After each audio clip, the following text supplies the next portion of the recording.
Y'all ready? Let's get into this.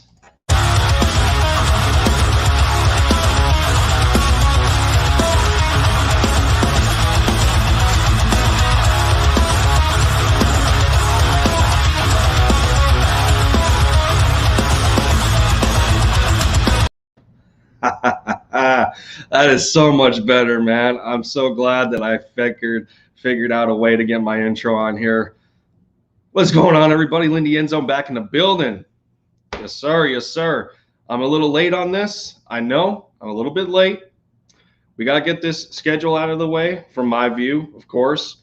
A lot of other content creators have done so already. And, obviously their opinions differ from mine. And we're definitely gonna get into it. So first and foremost, I want to let everybody know, as I have included in the title of this stream, other than us going over the 2021 schedule for the Philadelphia Eagles, I'm probably not going to be back on my channel until I want to say either sometime Sunday evening or Monday.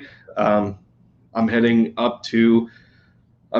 back to my home state in Pennsylvania to hang out with my sister. She's got a baby shower going on, so pretty exciting to become an uncle. So want to I guess bask in the vibe and celebrate the the upcoming event of my sister starting her own family. So that's where that's going to be.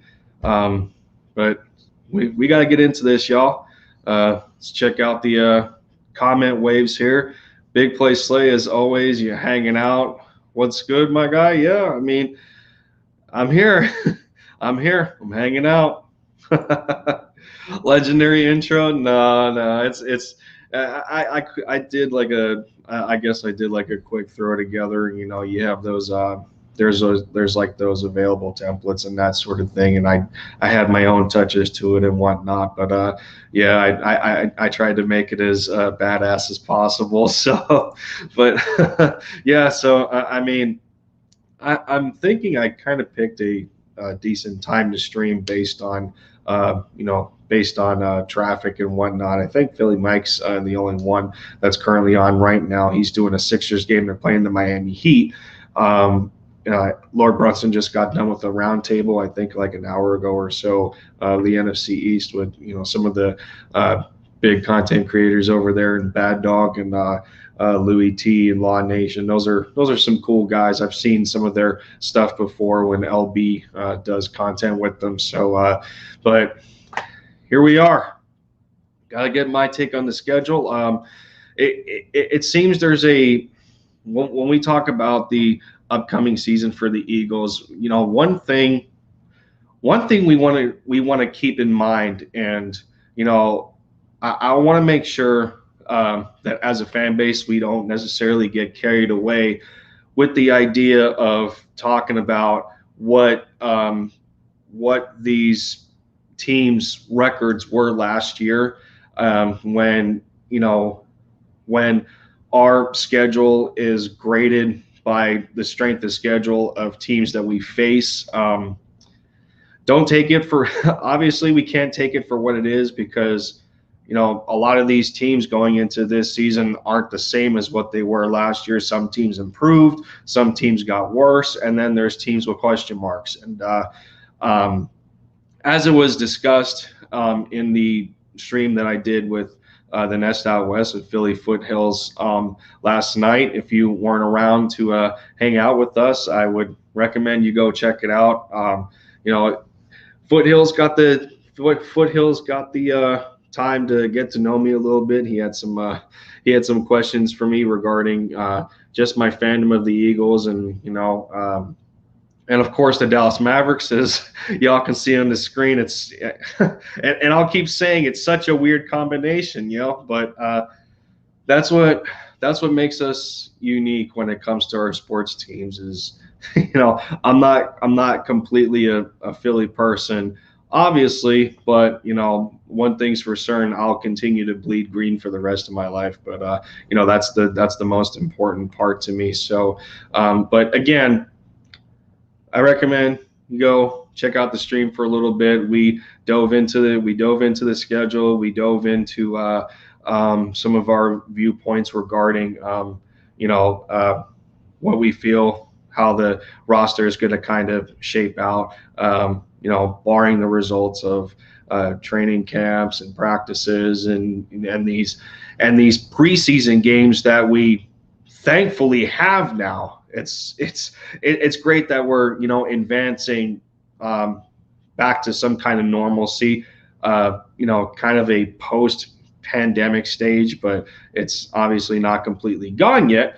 But it's good to look forward to 3 preseason games. It's almost back to normal. There's usually 4, but we kind of have our typical opponents once again. We face the Patriots, we face the Steelers, and then the Jets. So it's good to hang out with them in the preseason, but it's also good at the same time to see at least some of our rookies and some of our practice squad guys out there, and you just wean out the guys that you feel that should be on this roster or not. It's we actually have a measuring stick now for some of these guys going into the season, whereas due to COVID-19. We didn't have the we didn't have the chance to really just go into it a little bit deeper, and then just on the surface of a lot of Zoom calls and whatnot. So I guess without further ado, I don't know how long I'm going to carry the stream on for, but I guess it's just going to depend on who wants to hang out and dive into this schedule, and I guess it'll also be based on interaction and whatnot. But without further ado, let's get into the schedule here. So as we can see, and for you guys on the opposite end, let me know if this is if I need to zoom in here. I don't think I have to, but let me know in the comments if this is too small and I can zoom in a little bit. So we get into this a little bit here, and obviously I pulled this on the Eagles official website. So we got the accurate official schedule to work with. I think when I did my very early prediction, and this was months ago, I think the teams are still the same. So, but again, I'm not going to base it off the old one here. So obviously, as I just talked about, we have our 3 preseason games here between the Steelers, the Patriots, and the Jets. And then here we go. The regular season begins. Now, I had a over/under. I had a over/under set to about 8 games, which I think, with all things considered, is pretty fair for this football team at the moment. Random Anton, good to see you, man. What's going on? What's up? Nothing much on my end. I wanted to get my schedule reaction out of the way. I'm a little late to the party, but as far as I guess stream traffic goes, I picked a decent time to do this. So getting back to the schedule here. So we got the Atlanta Falcons opening up against the Falcons week 1. Going to Atlanta for this game, 1:00 game. Now, the thing here with the Falcons is that I feel that they didn't necessarily change between last year's team and this and the upcoming team this year for the Falcons. Dan Quinn's not there anymore as the head coach. Obviously, he got fired, I think going into week 5 or week 6 for for the football team. So he hasn't been there for quite a while, and he is now the new defensive coordinator for the Dallas Cowboys. Much luck to them. I'll just say that, because for us to remember how bad of a defense the Cowboys had under Mike Nolan, you can arguably say the Falcons were just as bad, if not worse, especially when it comes to their pass defense. I believe it was bottom 5 in the league, if I'm not mistaken. So when it comes to the Falcons, this is going to be the biggest determining factor is on how our final construction of the defense is going to be. We still need we still need at least more than one outside corner. I would have to say maybe I don't know. I think a safe number would be 2 to 3. I know we just drafted Zach McPherson, but it's just going to depend on how far along he gets. Jordy is in the chat. Good to see you, man. He says bottom 5 to 10 sounds right for the Falcons defense. Yes. As I was talking about their pass defense. I want to say their pass defense was bottom 5, and that's not to say that they were any better against the run either. So they just didn't make it. It just seems that they didn't make any defensive improvement on that team, and it seems that they're going to go all out on offense again. They add Kyle Pitts to a receiving core that already consists of Julio Jones. If he maintains or if he stays an Atlanta Falcon, you got Julio Jones and you got Calvin Ridley. You got a 3-headed monster there if they keep Julio. Their run game isn't anything to be afraid of, so that might I feel that that's going to limit them as far as productivity. So, and as we know, the Falcons don't have a very good offensive line whatsoever. So, when it comes to the Eagles defense, having a bunch of fresh bodies to throw at Matt Ryan and kind of set their offensive line off a little bit, I feel that could aid to our advantage of controlling this football game.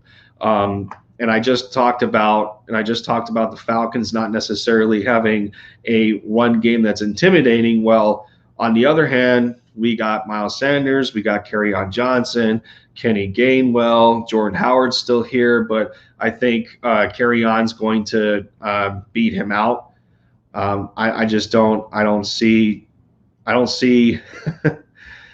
see it being justifiable to keep Jordan Howard if a guy like Kerryon Johnson, he's decent. So I don't see that. But what I'm getting at is because we have that kind of run game that the Falcons don't, it's gonna help in regard to us controlling the football game, as far as time of possession. And I don't think that's something that the Falcons are going to be able to do. So as long as we get into a balanced attack between the run and the pass, and exploit the Falcons secondary as much as possible, while pounding the rock with Miles, or sending a guy like Kenny Gainwell out on a route as a receiver, or toss a special package with him in the slot. I feel that there's going to be a lot of experimentation. There's going to be a lot of different looks that we haven't necessarily seen before, especially when it comes to a predictable Doug Peterson offense. I feel that we're going to see an upgraded offense here. There's going to be different looks. And it's going to make sense at the same time. So we can very well win this game, and us playing the Falcons first based on the draft class, that also puts us at an advantage because we're going to see Kyle Pitts firsthand without him having any legitimate regular season game NFL snaps. And we're going to find out how well he's connected to the offense, where how much on the same page him and Matt Ryan are. So it's going to be a good test. But all in all, because the Falcons are limited defensively, and we are too, but we do have a better defensive line.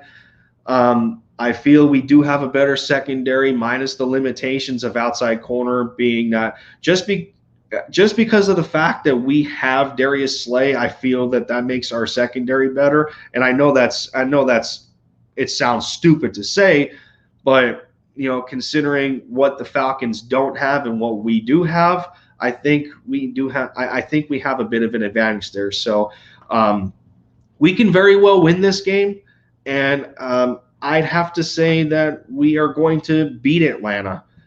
So week 1, I'm going to notch us down as a win there. So we'll start the season 1-0.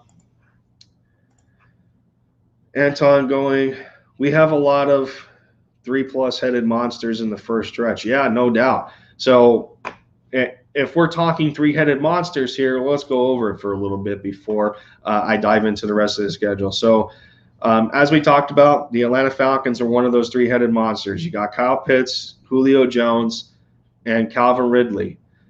At this moment, it's still speculation because we don't know what's going to happen with Julio Jones, but we have to take it at face value for this moment until something happens. Like, we don't know. We have to assume that he's going to stay. So that counts as a 3-headed monster. Now, who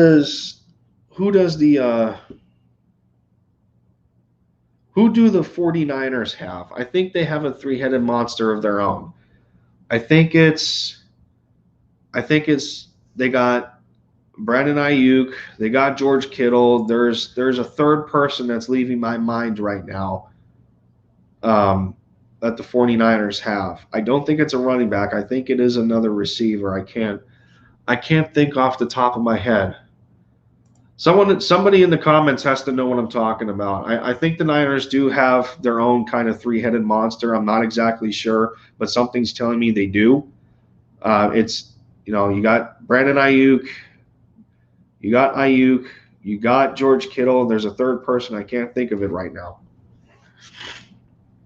But the 49ers very well have they very well also have a offensive potency when you bring those two guys up.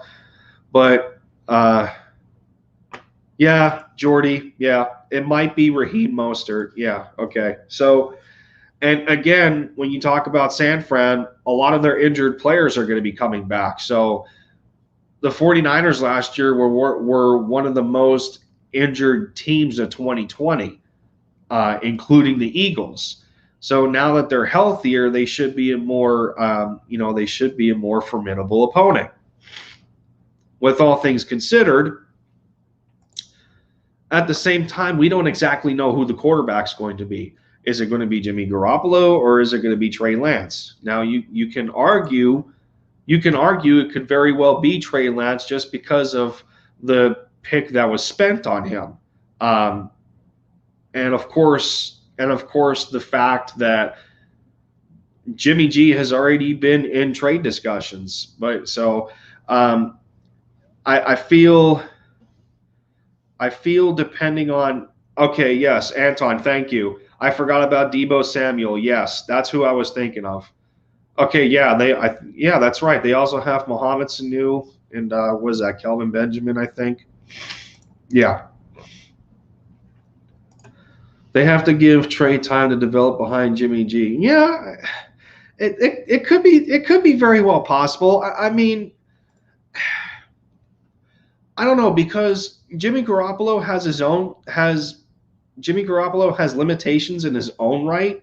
So I don't know. I don't know how much. I don't know how much knowledge Trey Lance can really take from Jimmy G, especially the fact that they're still talking about trading him. But at the same time, he's a veteran NFL quarterback. He's been in the system of the Patriots for about a minute. But he's been in New England. He's learned some things off of Belichick, I would have to assume, and then being with Shanahan and San Fran. So yeah, there's a valid point there. But yeah, it's just the San Francisco game is going to come down to who the quarterback is. Outside of that, they still have a decent defense. I don't know how their secondary is looking, but their defensive line is pretty good. I know they have nice linebackers.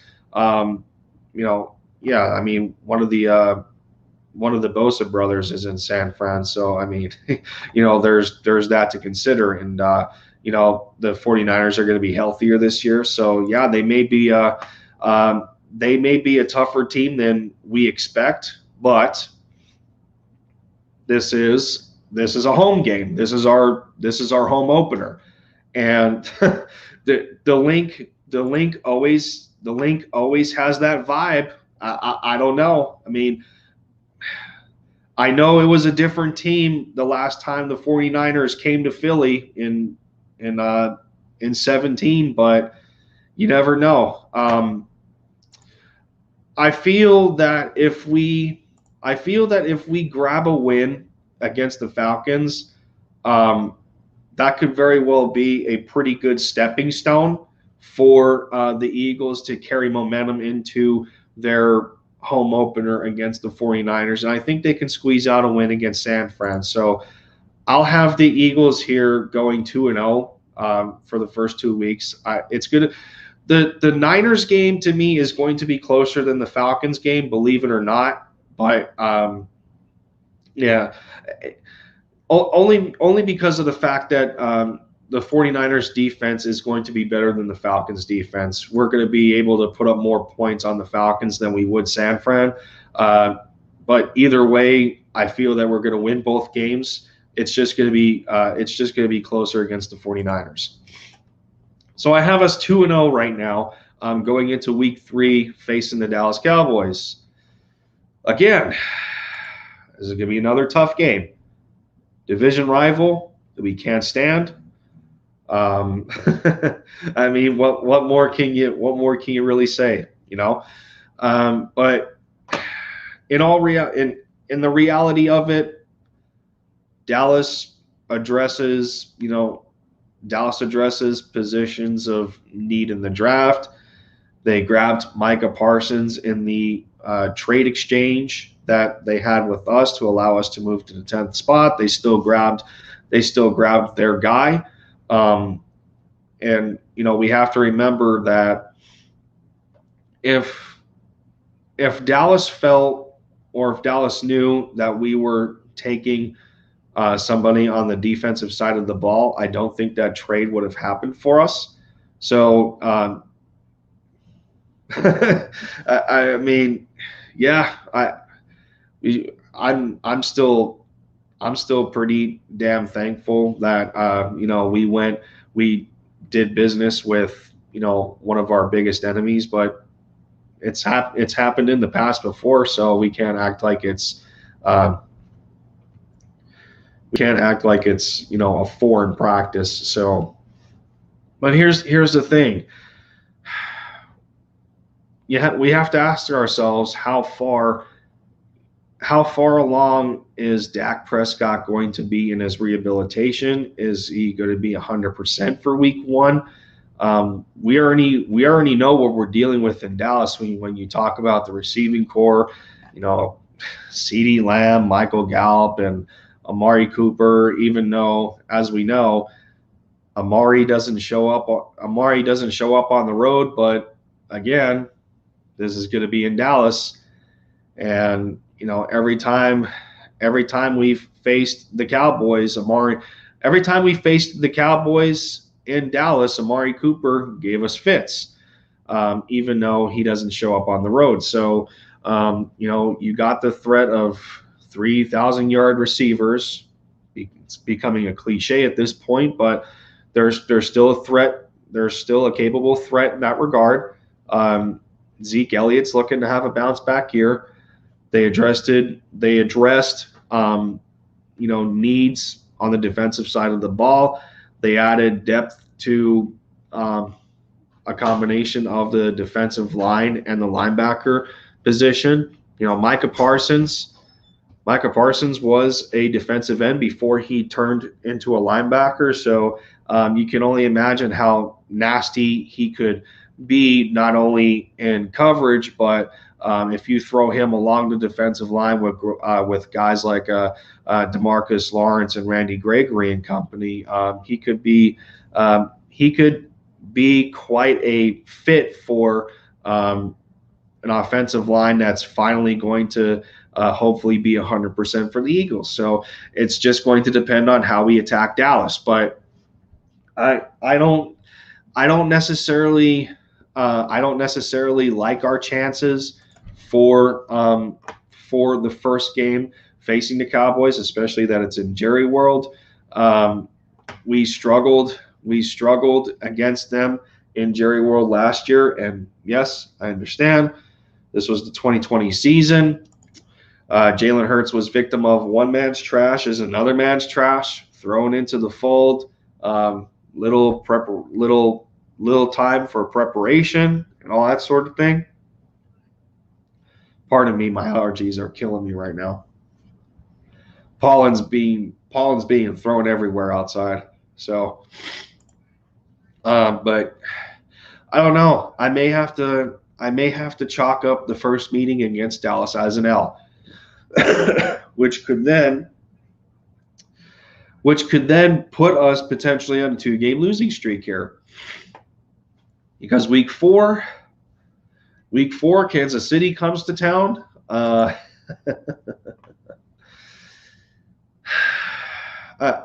don't want to sound like a Debbie Downer whatsoever, but let's see. Hurts is going to shine under the lights. Well, yeah, I mean, obviously, I don't doubt that.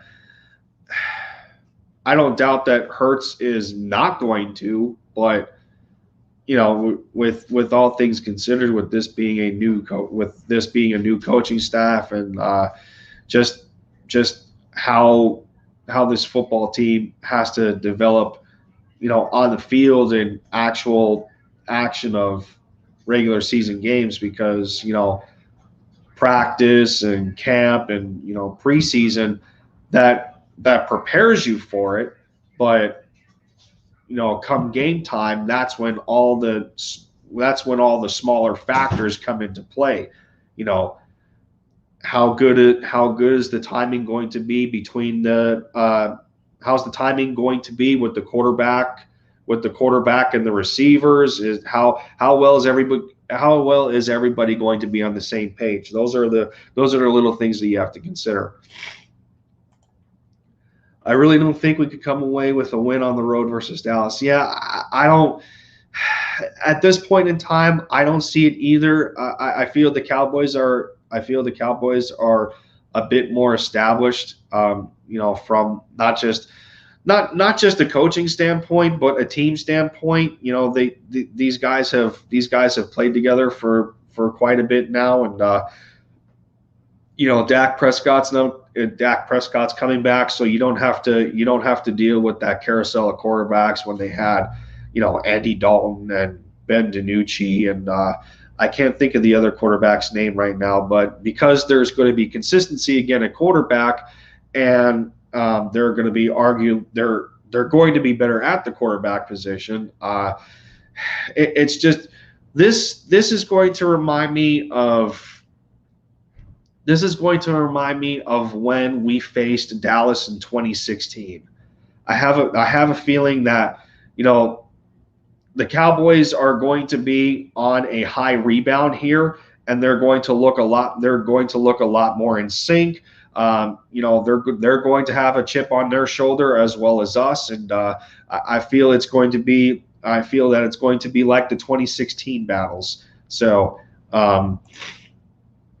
you never know. We could win the first three or lose the first three or anything. And of course. I mean, yeah. We can speculate. We can speculate on these predictions at this point all we want. It's just way too early because we don't know how the team is going to look when it's all said and done and we finish our 3 preseason games. We don't even know who's on the final roster at this point. We don't know how healthy players are going to be going into the regular season. We don't even know who's going to get hurt.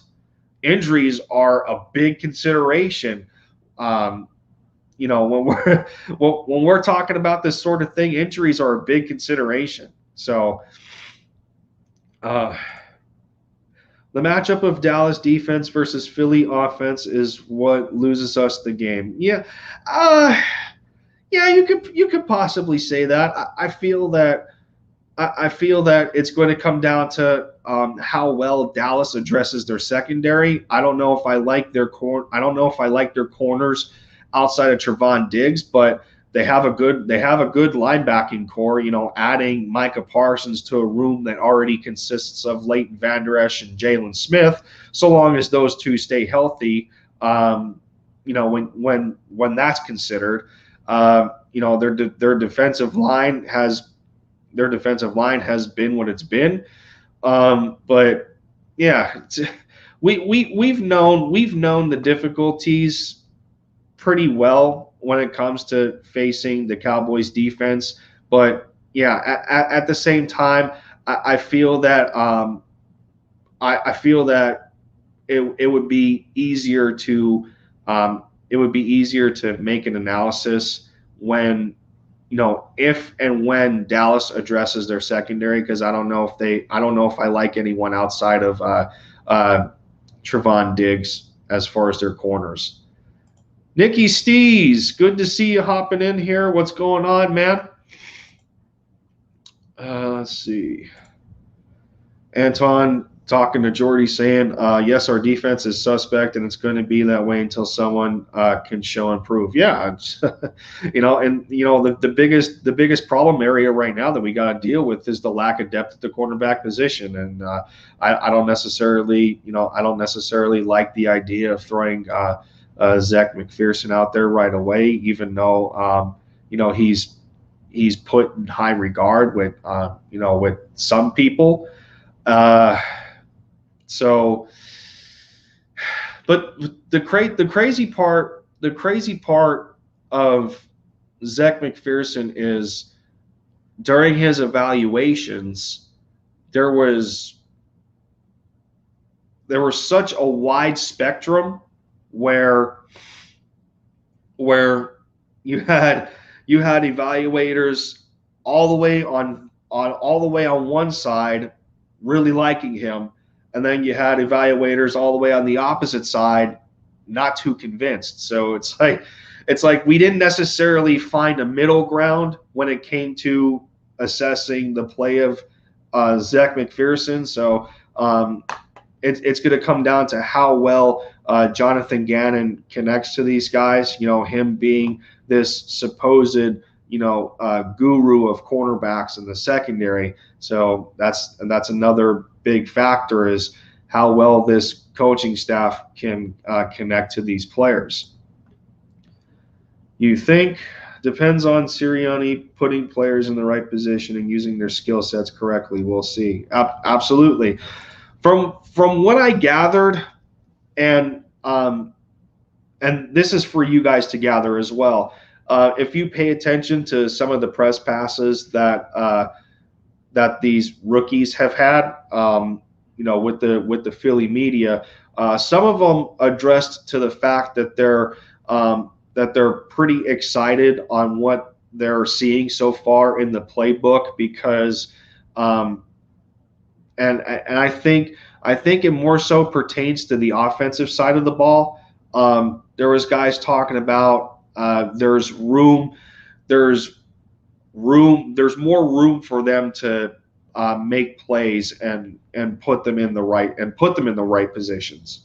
Sorry. Jeez. Allergies are annoying. Who's with me on that? My eye is just continuing to water. It's getting on my nerves a little bit. Nicky Steve's going on, finishing up a long day. I think we'll be between 6 to 8 wins. Yeah, I mean, yeah, that's been the accurate consensus here from what I'm gathering. I set the over under to 8 wins. It's very possible that we could go 9, and it's possible that we could go 7 or less. It's just again, it's just going to depend on how the rest of the teams in the NFL, where they're at when it comes to game time in the regular season. Ugh. With how inexperienced the offense is and how many questions there are with the offense, we don't know who will be behind Miles. Wide receiver is full of questions, and tight end 1 through 3 needs to be decided. I don't see. I'm not going to put wide receiver in the category of questions because the wide receivers, to me, haven't necessarily been able to unlock their full potential because of the inconsistency that they were surrounded with. Between play calling from the coaching staff, between a lack of, I guess, a lack of commitment from the quarterback, and we know who I'm talking about here. I feel that there was sort of a lack of commitment that we know who, number 11. I feel there was a part of him that mentally quit. So you have the coaching staff, you have number 11 being mentally broken at times, and then you have the buildup of injuries, especially with the offensive line. So, but it's just a lot of overwhelming factors that weigh down these players, and I don't think there was enough. I don't think there was enough opportunity for these guys to really blossom into the players that they're supposed to become after their college career is over. And we're talking guys like Jalen Reagor. Obviously, he's the biggest one that people are talking about right now. There's a lot that are excited about Quez Watkins. I know people don't like John Hightower much, but believe me when I tell you, he was not used correctly in this offense. There's a lot more to his game, and I understand he was a 4th-round pick last year, but I'm telling y'all, John Hightower was not used right, and he is worth a lot more than what he showed last year. And a lot of our rookie class from 2020 is worth a lot more than what they shown last year. Everybody was that was arguably the worst nightmare for the rookie class to come into. The rookie class of 2021 doesn't necessarily have to deal with that. All they have to deal with is getting on the same page with rookie-esque coaches at specific positions.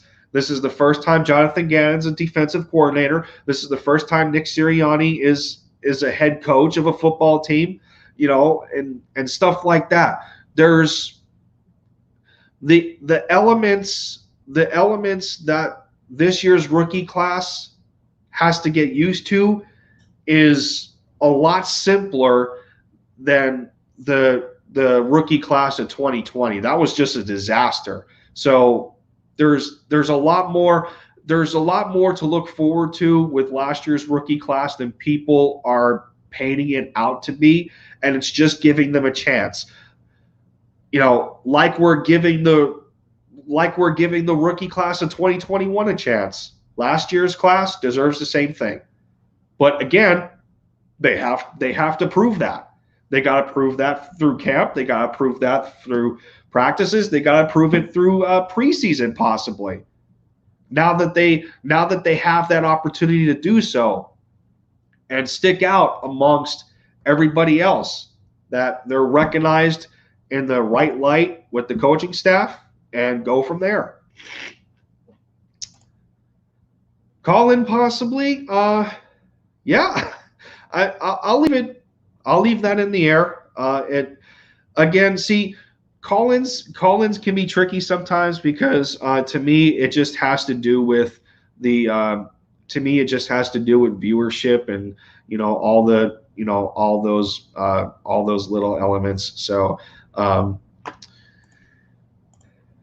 the scheme plays into why the receivers were so mediocre in the past couple of years, unless number 11 was passing the ball in 2019. Yeah, there's too many cases where that's all number 11 really did, because Doug Peterson liked throwing the ball so much. And again, that's also a negative in regards to ownership. Jeffrey Lurie has always been about wanting a high-powered offense, and he's about the big splash plays. He wants to he wants to be flashy, kind of in a sense of what Jerry Jones expects from the Dallas Cowboys, but not to the same regard. So it's like, how can I put it? It's like, in a way, when we seen how this draft class panned out, who we selected, there was a lot of picks that weren't the sexy pick. They weren't who we expected it to be, but it works. It works for the vision of the football team. And that's kind of the same mindset. That's kind of the same mindset that I feel that Jeffrey Lurie is under, and that was at times a detriment to the football team, because too many times it made them one-dimensional, to where there's got to be situations where the run sets up the pass and vice versa.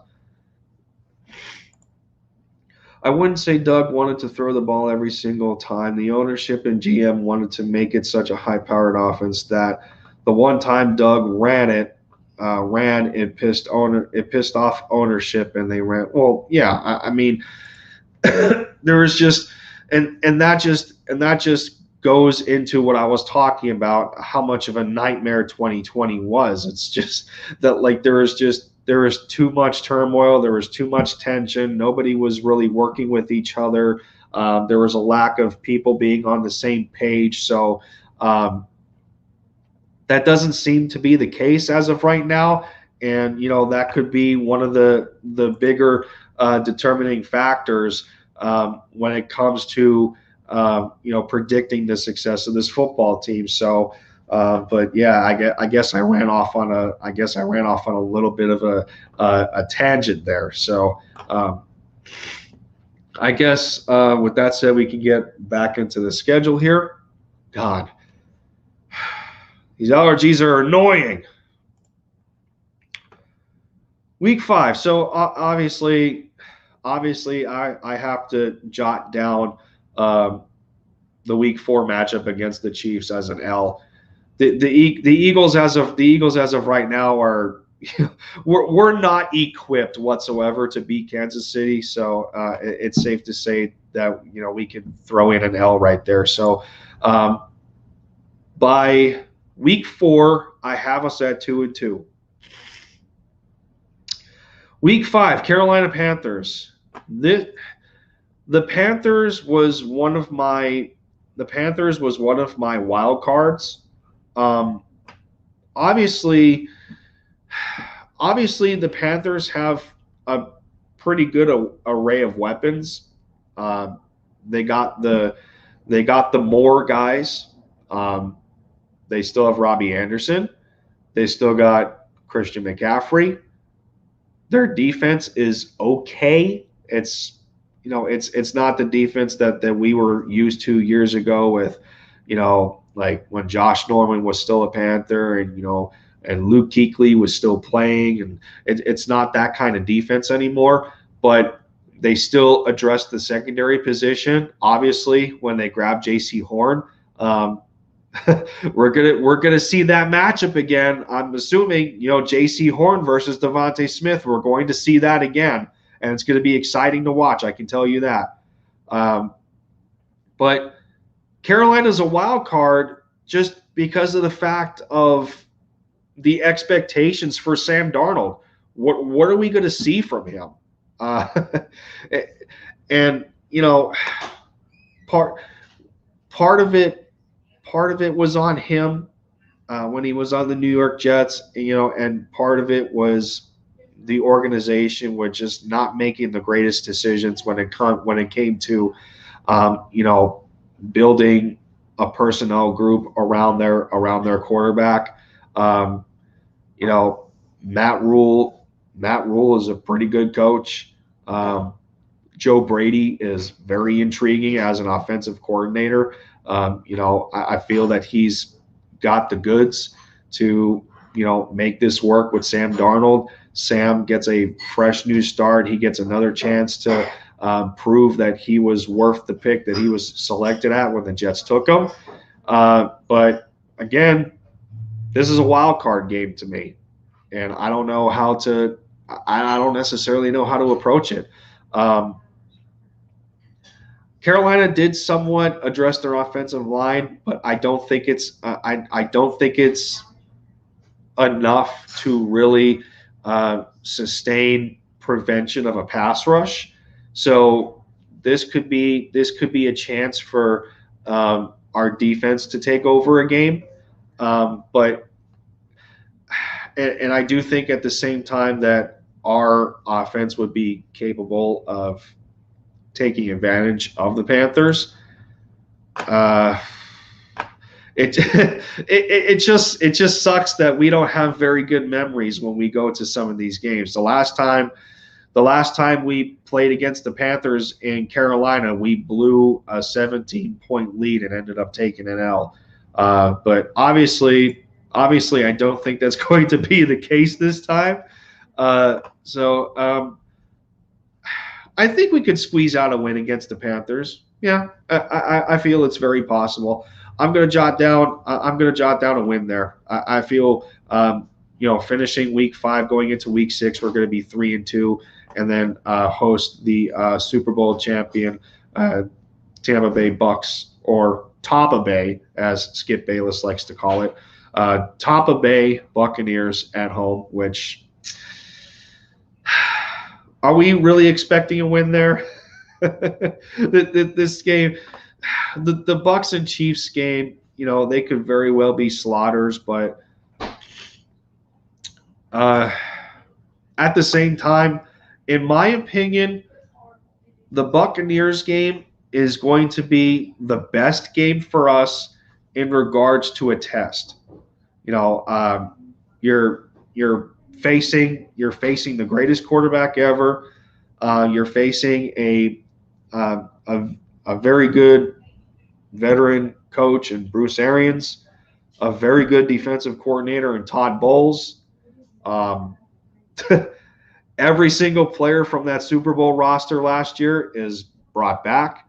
So we're going to have to deal with guys like Jason Pierre-Paul and Ndamukong Suh and Devin White and Shaq Barrett. I mean, it just keeps going, Who was that rookie in that secondary? I think it was Antoine Winfield Jr.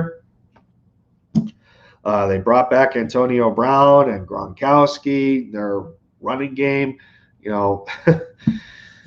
it's gonna that Buccaneers game is gonna be pretty overwhelming. Not gonna lie.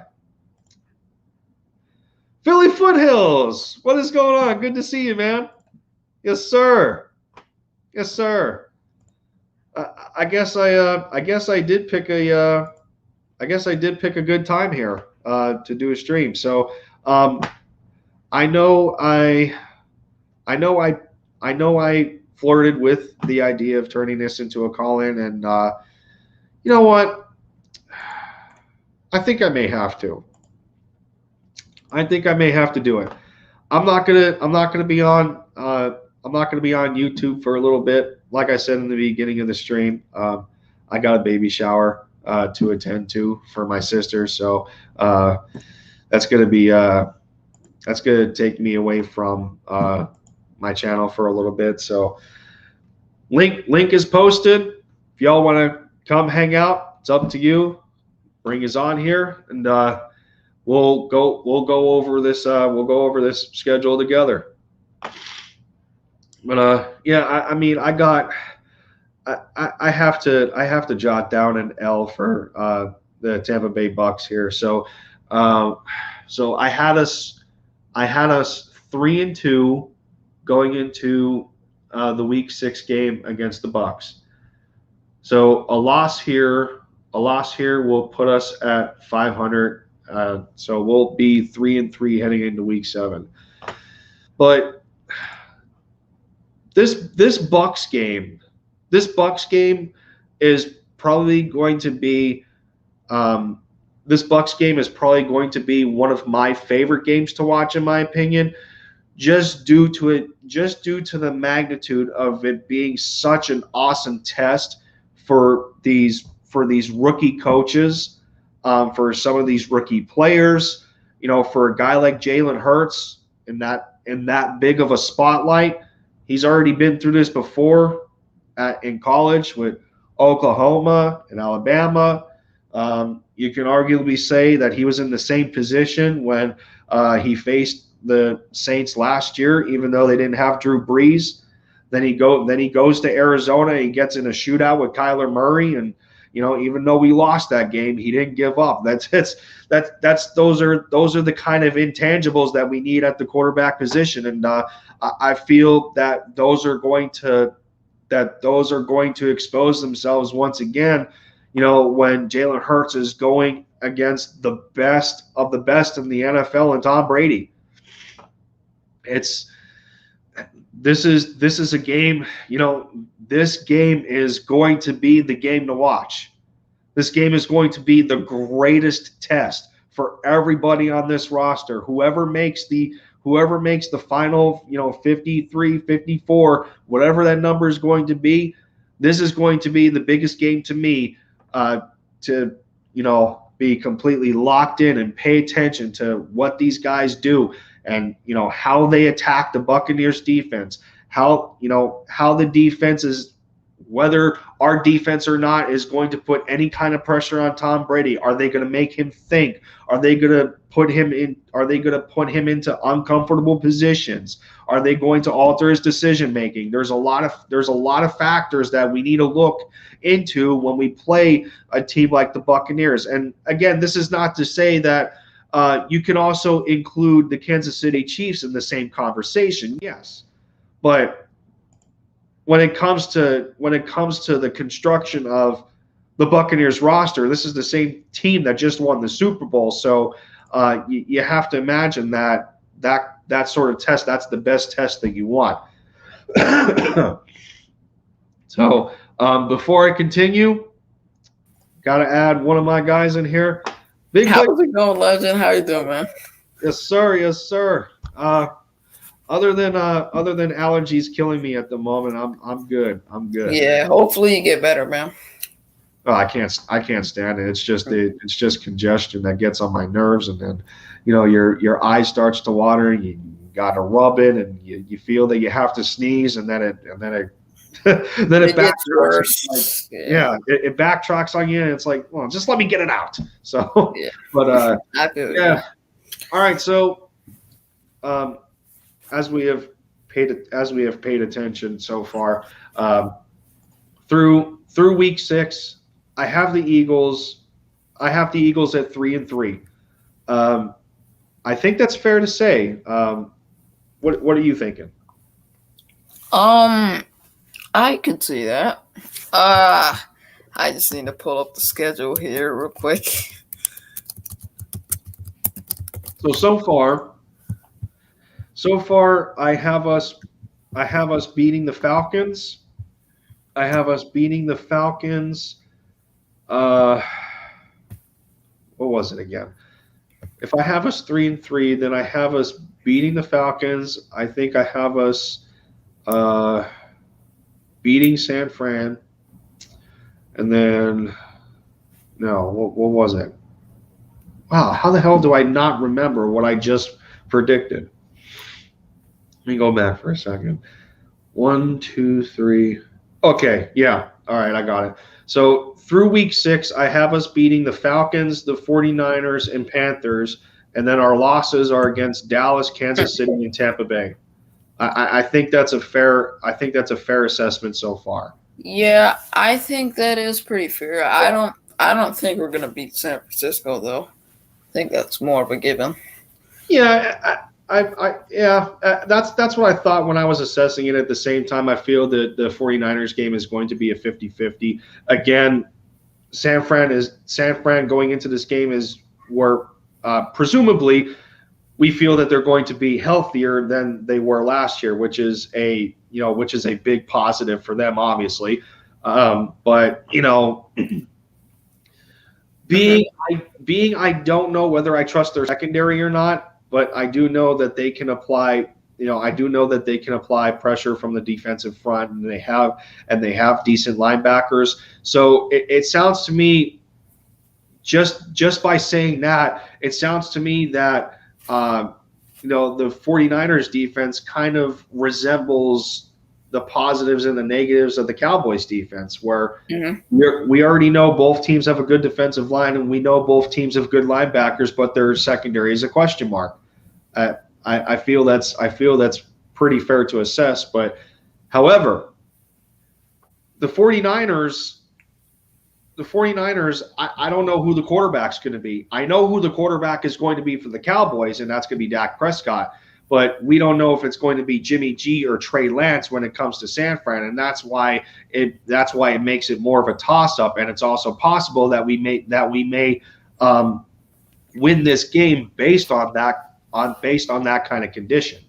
Presumably, I would have to think that Jimmy Garoppolo is the starter, because Lance is not an NFL ready quarterback, so I feel like they want to humble him and make him adjust to the system before he actually gets football action. Which is also interesting to say, because they spent what was it, the number 3 pick in the draft to get Trey Lance. So you would have to imagine that he's going to see the field sooner than later. And yeah, but I still don't know. I feel like they're gonna keep him waiting to be the starter until he realizes that this is his team and Jimmy Garoppolo gets traded or something. I feel like that's more of the case. Yeah, exactly. I was about to bring up the fact that there is still the possibility of Garoppolo being traded, and as we have seen, what was it, a few weeks ago or so, that there was rumors of Jimmy G going back to New England, and I think this was before the draft until they took Mac Jones. So that may not be that true anymore. Considering now that they have Mac Jones and he fell to them, and the quarterback for New England may even be Cam Newton, because again, he's coming into this year a little bit healthier than he was last year, and he's got a year under his belt figuring out the system in New England. So there's a lot of things going on there, but again, that's again, when we talk about the Niners, it still feels like that it's going to be a bit of a toss-up, just due to the fact that we're not exactly sure who the quarterback's going to be. So we left off at week 6. I have the Eagles at 3-3. Again, I have them beating the Falcons, the 49ers, and the Panthers, and then our losses will include Kansas City, Tampa Bay, and the Cowboys. So that leaves us moving on to week 7 against the Las Vegas Raiders.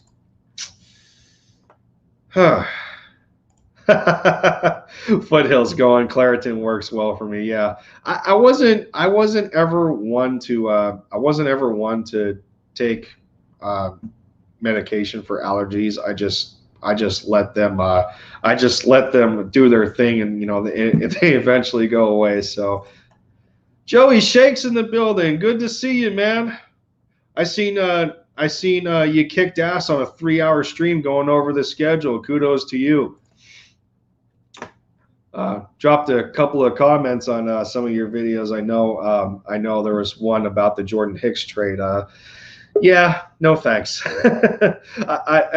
As much as Jordan Hicks being an enticing, as much as him being enticing to want to bring back to Philly, and him actually being on the rise as far as staying healthy, he was a Chip Kelly pick, and guys in the front office right now, especially Howie Roseman, they couldn't stand Chip Kelly, and I don't feel that they would want a Chip Kelly player back. And I feel that it wouldn't be a good idea in the first place, especially the fact that a guy like Jordan Hicks is just going to get in the way and stunt the growth of some of these second-year players and some of these rookies who are projects at the linebacker spot. We want to know what we have in guys like Sean Bradley and Davion Taylor. Joe Osman is moving to outside linebacker. Jannard Avery is a linebacker now. Yeah. Patrick Johnson is a hybrid defensive end and a linebacker. Let's not forget about Jacoby Stevens too. Yes, Jacoby's. There's too many projects at that position to want to insert another veteran into the mix. Especially considering the fact that we already have a guy like Eric Wilson, and we got Eric Wilson and we got Anthony Harris, who have a bit of an understanding on Jonathan Gannon's defense, and bringing in Jordan Hicks, that's just another guy that has to learn a new defense. So as far as the Jordan Hicks scenario, I wanted to touch on it quick, being that Joey Shakes was in here and he dropped a video. I wouldn't want the idea, but I don't see it happening. Yeah. So, Jordy, I apologize for keeping you in the background a little bit, but you're in the building. Good to see you once again. One of my good buds from Discord. We're going to hang out on another stream here. We got to get through the schedule. So let's see here. Let me see. Foothills saying, keep in mind the Niners have a new defensive coordinator. Yes, he's an in-house promotion, but that's not always a smooth transition. No, that's true. And, at the same time, again, the Niners are going into this season a lot healthier than they were, and I feel that is going to help. That's going to help those kind of promotional moves, that they're already familiar with the players, that they already know what others in the coaching staff want. So it's just more of a like a plug and play type of scenario, more as having to worry about extra adjustments to something different. But I don't see it. I don't see that being too much of a negative for the Niners. So week 7, we got the Raiders. Now, the Raiders were another wild card to me. It's just due to the fact that I don't know for them if they did enough to address their offensive line, and their defense is pretty bad. But I don't want us to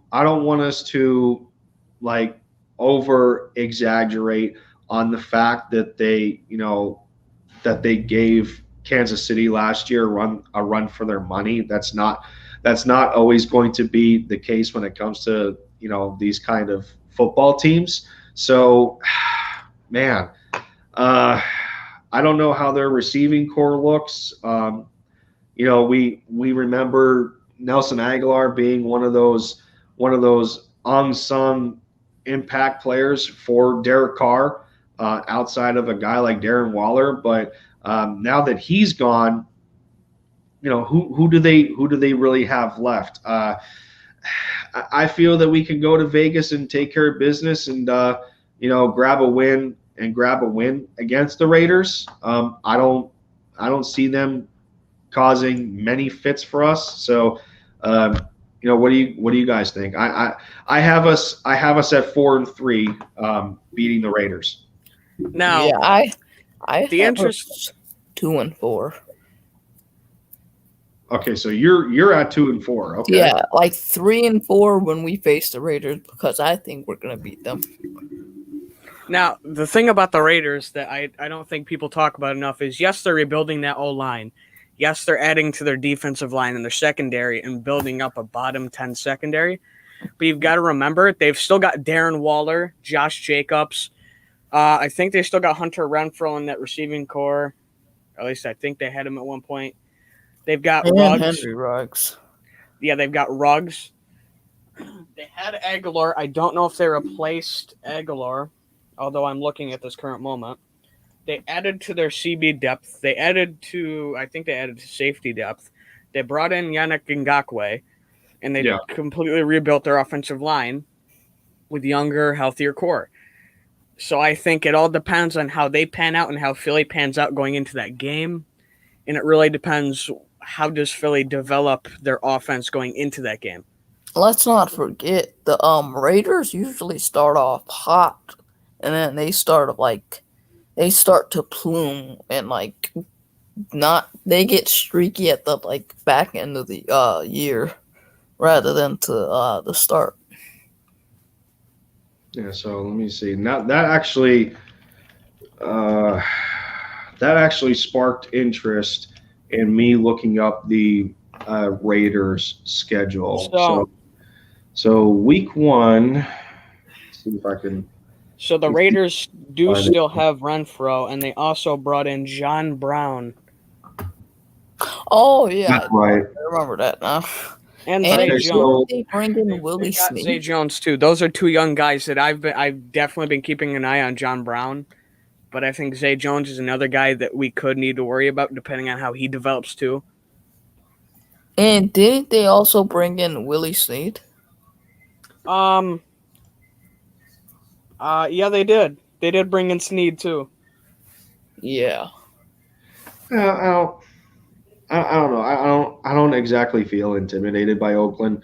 But so I just brought up their schedule. So they got a considerably tough set of 4 games. So week 1 they have to face the Ravens. Week 2, they have the Ravens at home. Week 2 they have to go to Pittsburgh.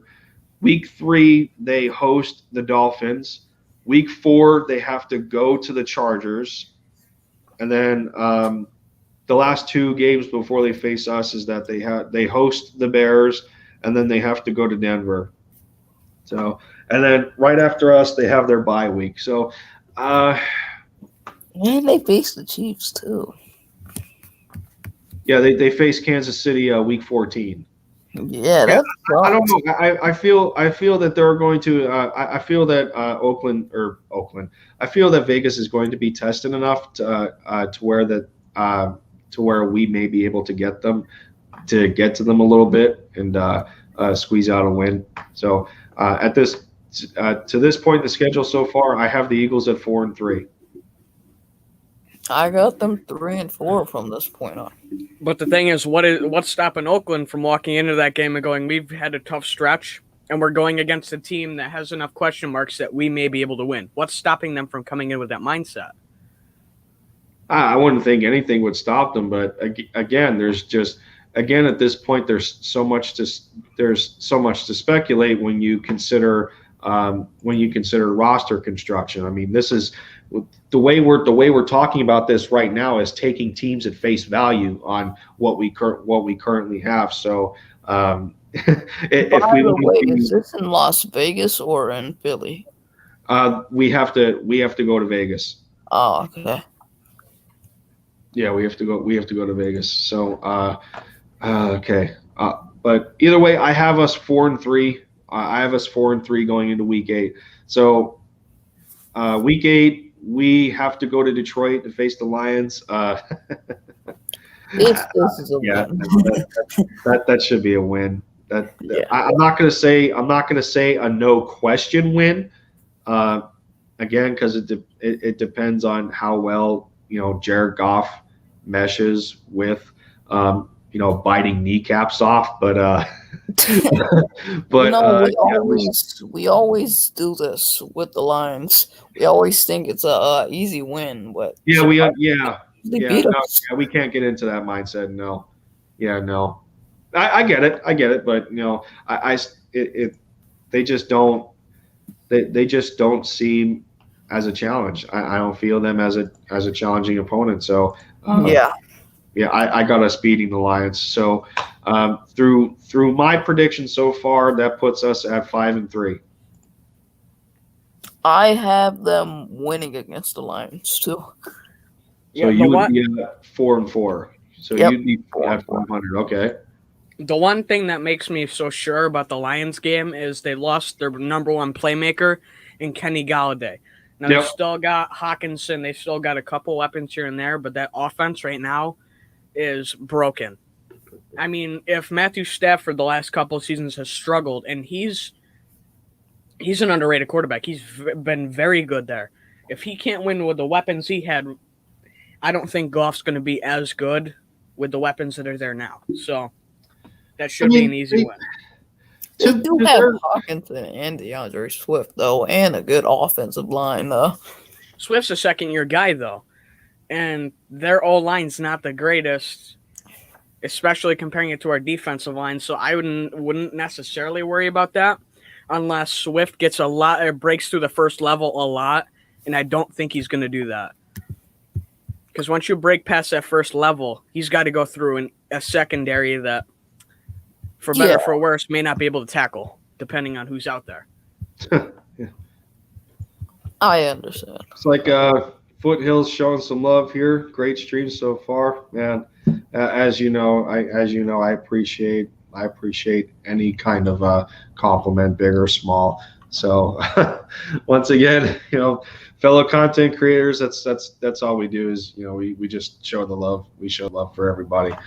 Let's see. So 5-3 going into week 9. Well, that's my prediction. That's my prediction so far.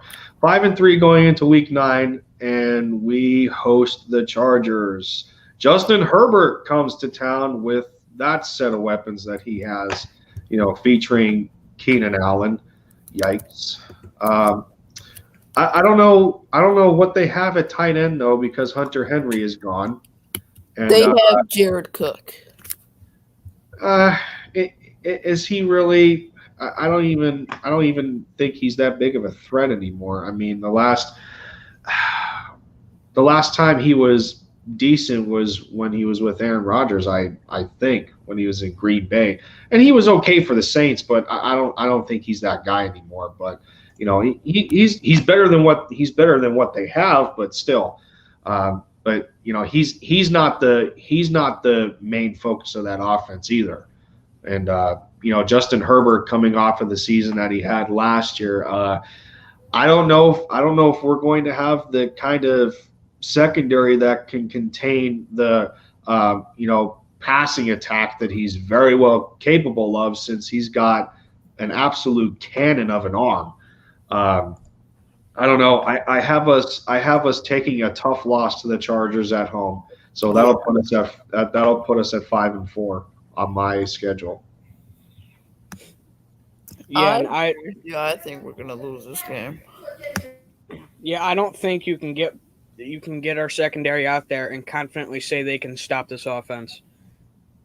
Yeah, I mean, so who's gonna be on Keenan Allen? It has to be Slay. Yeah, then you got one of the Williams receivers is not there anymore, because there was 2 of them, but I don't think one of them's there anymore because he became a free agent. I don't remember where he signed though.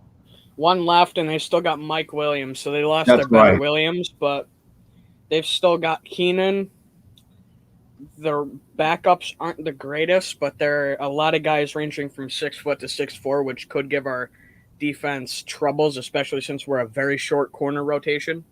Yeah. And not only are they lining up Jared Cook, he's not the best right now, but they also have Trey McKinney. Yep. Yeah. So let's see. 5-4. I got us 5-4 going into week 10. Week 10, we head up to Denver at Mile High and face the Broncos. I'm not intimidated by them. We should be able to beat Denver. They got a quarterback carousel of their own. Is it going to be Drew Lock? Is it going to be Teddy Bridgewater, or do they make this miraculous trade for a guy like Aaron Rodgers? Which I think Aaron Rodgers is going to end up staying in Green Bay. I think he's trying to push to get a record-breaking contract out of them. So he has the sense of security to where he feels that they're 100% committed to them. But that's not the here nor there when we're talking the schedule. But we got to take these teams at face value right now. But depending on, I don't even think it's going to make a difference who the quarterback is going to be for Denver, even though they do have some pretty good weapons. I mean, you're talking KJ Hamler, Cortland Sutton, Noah Fant, Philip Lindsay. I think Melvin Gordon is there as well. They got some weaponry on offense, but they also got Judy and Jerry Jeudy, yes. But again, that necessarily doesn't mean anything if you don't have a quarterback throwing them the football and controlling the tempo of the offense. So if Denver doesn't get it together from a quarterback standpoint, I feel that we can go to Mile High and grab a win there, and that will have, on my prediction, that'll have us at 6-4. Yeah. I think the only way this is a close game is if that receiving core really pulls their weight, and I don't think it's going to do that with such young guys there. Mm-hmm. And I also want to note Ronald Darby's playing cornerback in Denver right now. Is he the starting one? I want to see somebody go over Ronald Darby again. It would be the best thing ever. I don't care if we win or lose. I just want to see that. Yeah. Man, would I would pay to see that. That's hilarious. All you got to do to burn him is either go straight down the field or do a double move. Pretty much. Well, I mean, he does have the speed to keep up with some of the faster receivers, but it's just getting him off of his feet. So, but I have us beating Denver. So through week 10, on my prediction, that puts us at 6-4. I think that's fair to this point. So, and again, here comes another wild card. Week 11, the Saints come marching into the link. Who's their quarterback going to be? Is it going to be Jameis Winston? Is it going to be Taysom Hill? We beat Taysom Hill last time. Jameis Winston. All right, so even if it is Jameis Winston, do we feel that he's going to be able to utilize the weapons at his disposal, like Alvin Kamara and Michael Thomas? So I mean, Jared Cook's not there anymore. Emmanuel Sanders is not there anymore. Or no, Emmanuel Sanders was he was a Niner. He was a 49er in the Super Bowl. And then he signed with he was also a Saint too. Yeah. Yeah. So those guys aren't there anymore. So I mean, outside of Michael Thomas and Kamara, does anybody else really scare you on that offense for the Saints?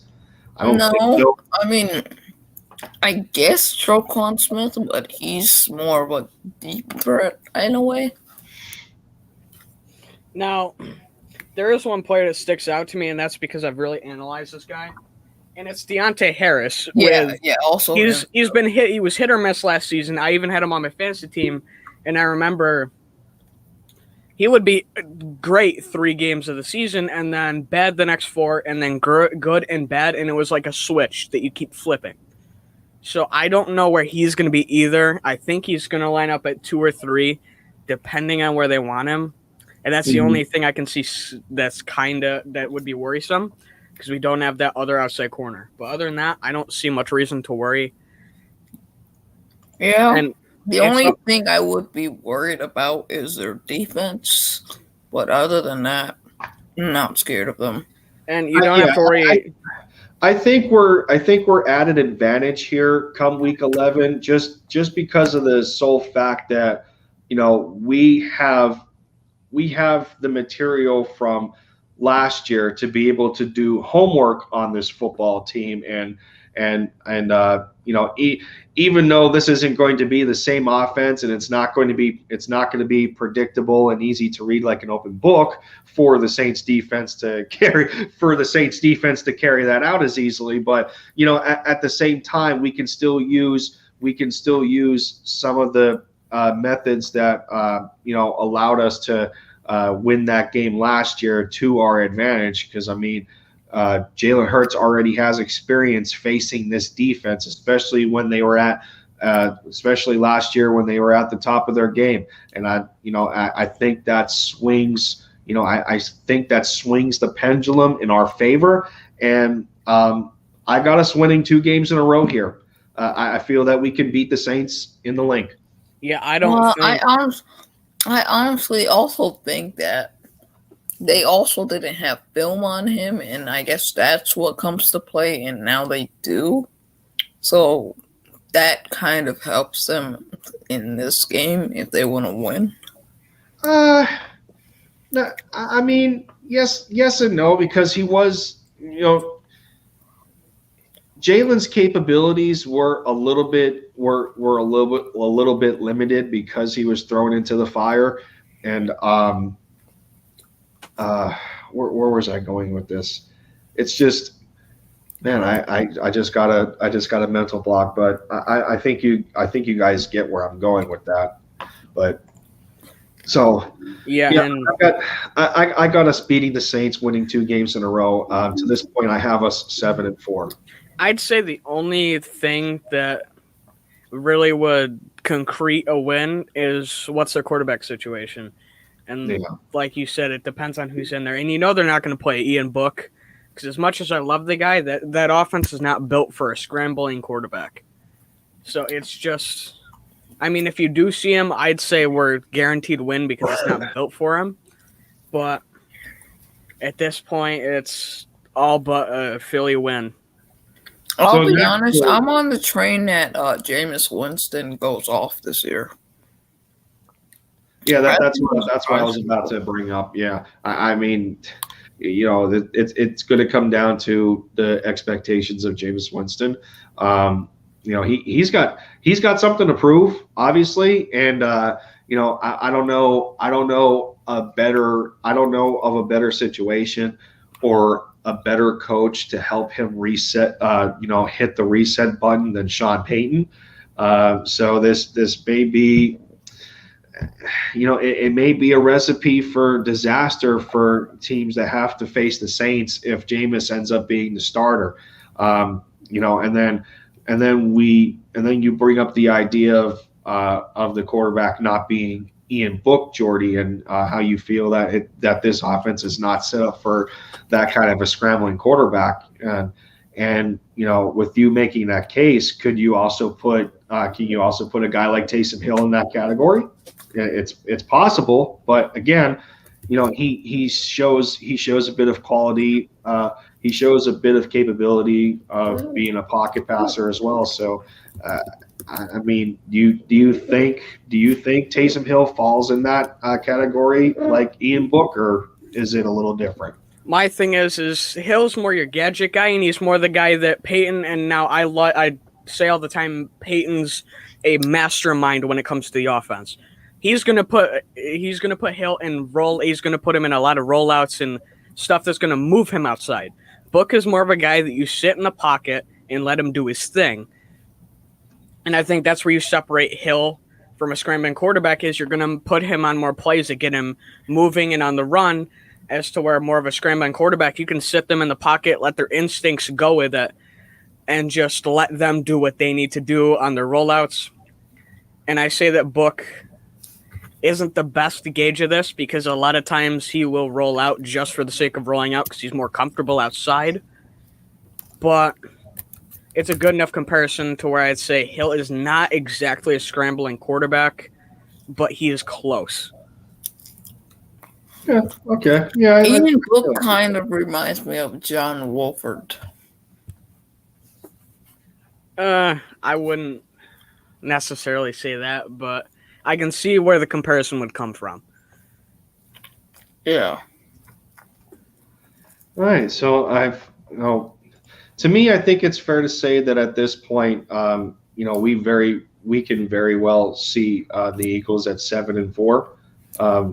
That very well may put us towards the top of the standings in the NFC East too. So depending on how the rest of the division does, but Week 12, our first anticipated matchup against the New York Football Giants going to MetLife. Man, wow. I'll say this is a win. It is a tricky one though because the Giants have a pretty damn good defense, and you could argue that their defense was more important to their success in the win column than their offense was. But this year it's going to depend on guys staying healthy for them. They just gave Kenny Golladay a $72 million contract for 4 years, and he wasn't the healthiest player for the Detroit Lions. They bring in Kadarius Toney. They already have Sterling Shepard and Darius Slayton. They add Kyle Rudolph to the tight end room with Evan Ingram. They're loaded on offense. So they're in a mode where they're trying to figure out if Daniel Jones is the future at the quarterback position. And I think they're going to give teams 200%. So we may be victim to that kind of situation as well. And there could be a possible chance here that that crowd at MetLife can get overwhelming for Philly, and if we don't have the defensive firepower to contain an offensive attack, if Daniel Jones is on top of his game, then I feel our first matchup may very well be a loss. I'm gonna be safe with this one and pick a loss here and have us at 7-5. I understand where you're coming from, but three things. The Giants don't do well against scrambling quarterbacks. Who will they be playing? Jalen Hurts, a scrambling quarterback. They don't do good. Another thing. People are going to be betting against the Eagles. And I feel like that's a lot of people are going to pick the Giants. And I also think that the Giants don't do well when teams just keep pounding the ball against them. And unlike last year, when Doug didn't run the ball as much as he should when it was working for him, that Boston Scott touchdown, I feel like Nick Sirianni will actually run the ball, evidently to where it wins them the game. Now, looking at this offense and defense, I think the key to getting a potential win, I don't think we're going to win if it's a more healthy Giants squad because of how built up it is. But I think if we want to win, we got to bring 200% because they're going to bring 200% with how they've been talking and everything before the season. So you got to bring your A game. You got to bring all your effort, and it's going to come down to what do our coordinators and our coaches do. You're going to have to say, can Gannon do his best on defense? And can we see what's going to happen on offense with disguises and everything and motions to scramble up that defense and offense and give ourselves a chance with the weapons we have to win the game? Although I don't think that's necessarily going to happen yet, I think it's possible. Yeah. Sure. So I just looked up the schedule for the Giants out of curiosity, and so they have their bye week at week 10, and before they go into the bye week, to mention at least two games, they they face Kansas City and then the Raiders before they go into their bye. As soon as they come out of their bye, they have to face Tampa Bay. So um, depending on how close they or on how close they get to the buzz saw of the Buccaneers, even though the Giants were one of those teams last year that gave Tampa a bit of a fit. Um, I feel that the Buccaneers are going to be obviously a lot more established and a lot more prepared against a lesser talented team in the Giants, and that might help us going into this game. However, just due to current events and how the Giants organization, how they're not happy with us right now, they're going to be out for blood. They don't like the fact that we traded in front of them to get Deonte Smith, and they don't like the fact that we quote unquote tanked at the end of last year. Crying, boo hoo. That's what I'm saying. They're going to be out for blood. So we have to expect that they're going to be their aggression is definitely going to be shown on the field. So I don't know if we're gonna necessarily be as prepared as we think for it the first game, but I feel that it would probably be to me a little more appropriate that we get our vengeance when they come to the link, and then so for now I have us taking an L the first game against the Giants, which would put us at 7-5 going into week 13, staying at MetLife to play the Jets. Is anyone afraid of the Jets? I'm really not. No, I don't think anyone in the league should be afraid of the Jets, and if they are, then they're probably just a bottom 5 team. This is a win. So yeah, this has to be this has to be a win here. I don't know how you can make it. I don't know how you can make it an L. So going into our bye week, we carry a win going into the bye. That will, on my prediction, that'll put us at I think 8-5. Yeah. So before we go to that, can I note that that Mims is over there, and not only is Mims over there, Vinny Curry's over there on the Jets. And I think Philly's not going to take kindly to what Mims said and is looking forward to this game. Well, I don't think we, because this was the 2020 draft class that Mims went in. So I think that's behind us already, and I don't even think that we're fazed by it at this point anymore. But if not related to the team, I think the fans are definitely going to show up and remember that, because the fans remember everything. So it'll be interesting to see that on game day. That's true. So I mean, with all things considered and how the discussions are going on right now, we're still in a, based on my prediction, we're still in a pretty good position here coming out of the bye week, sitting at 8-5. I think that's a pretty respectable record just based on early predictions. So week 15, we host the Washington football team. Ooh boy. We already know we're going to have our hands full with that defense, and they just continue to upgrade at those positions. But what the biggest question against the Washington football team is, which Ryan Fitzpatrick are we going to face? Are we going to face Fitzmagic, or are we going to face Fitztragic?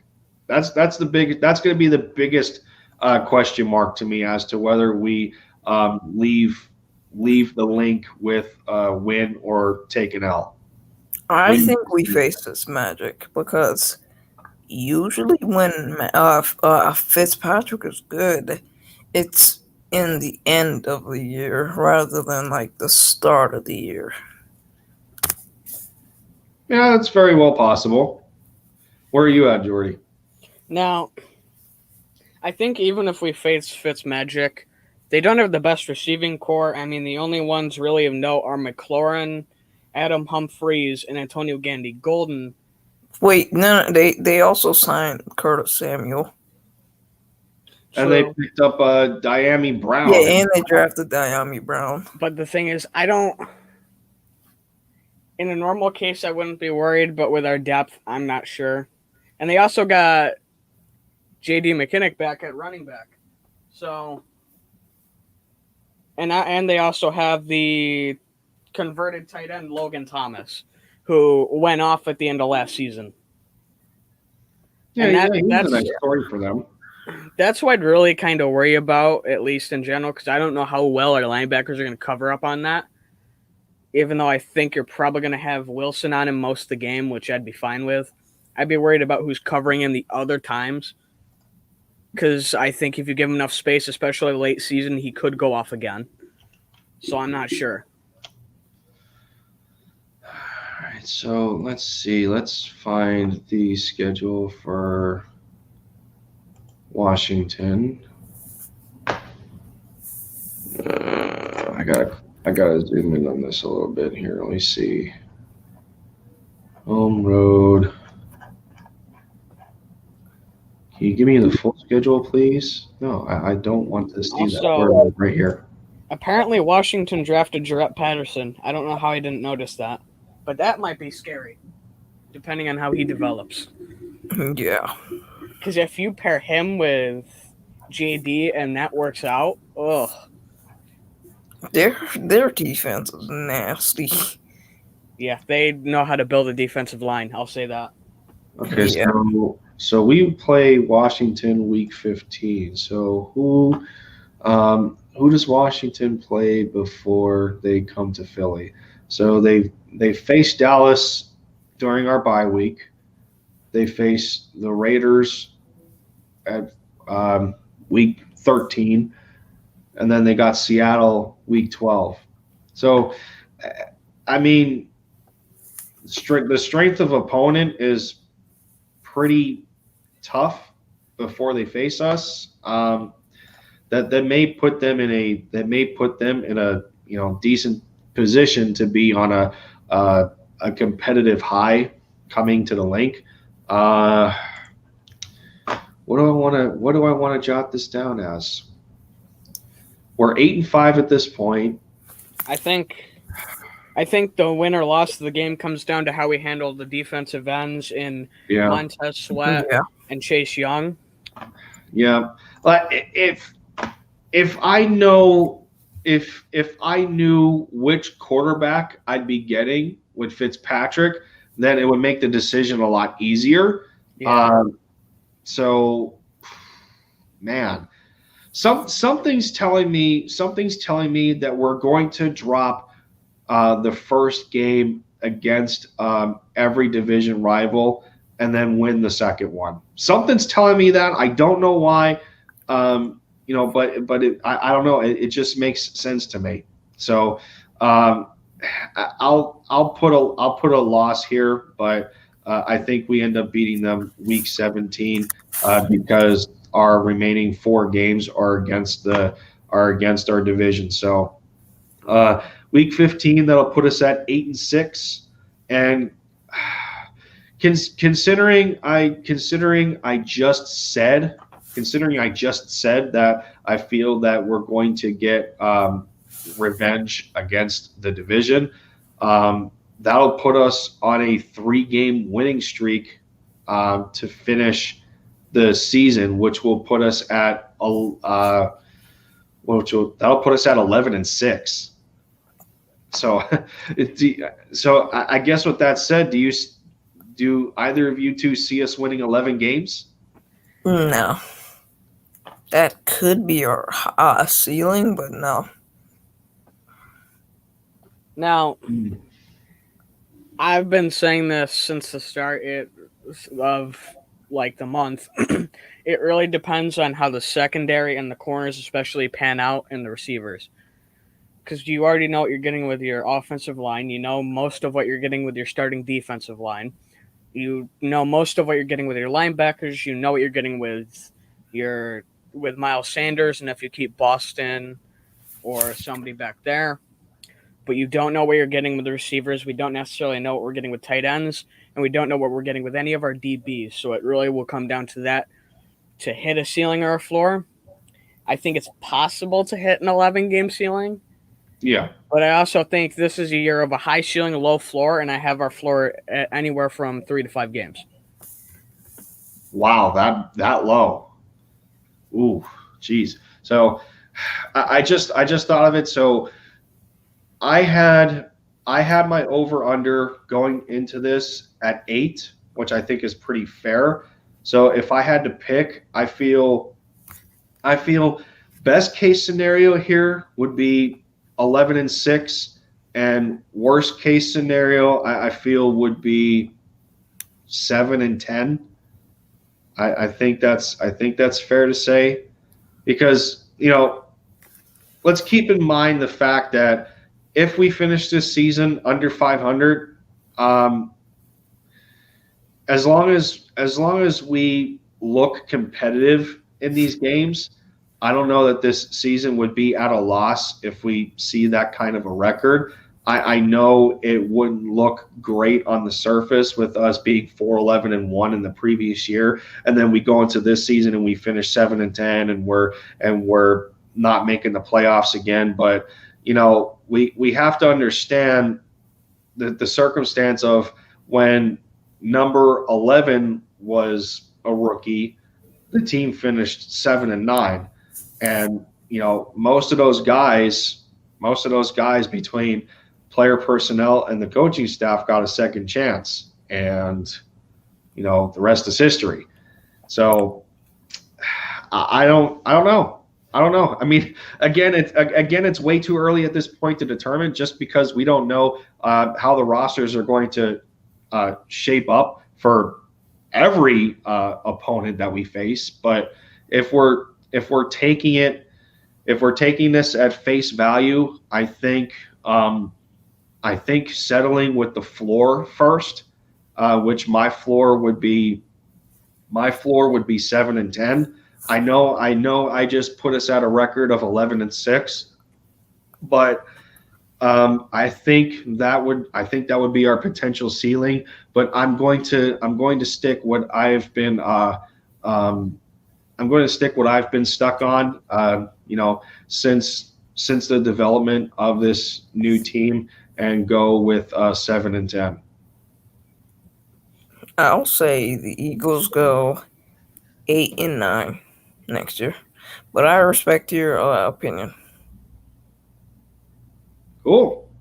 Where are you at, Jordy? What is your where are you at on your final record?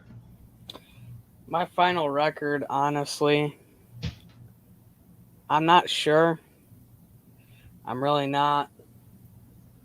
But if I had to come up with something, I'd say probably around 6-11.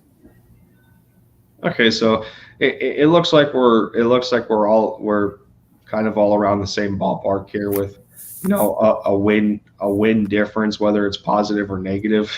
But that's I guess that's the beauty when it comes to fans' opinions. But yeah, so I guess to conclude the review of the schedule here, if all goes well, barring additions to the team, who makes the roster, I would say our ceiling would be 11 wins, and the floor would be 7.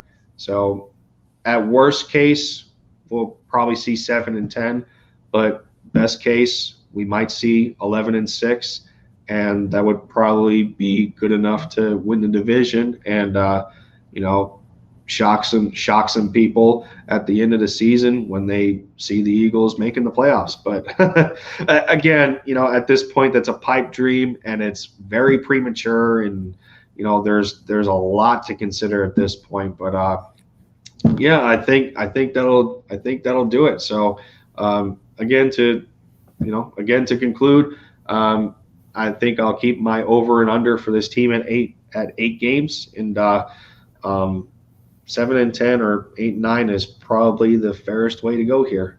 I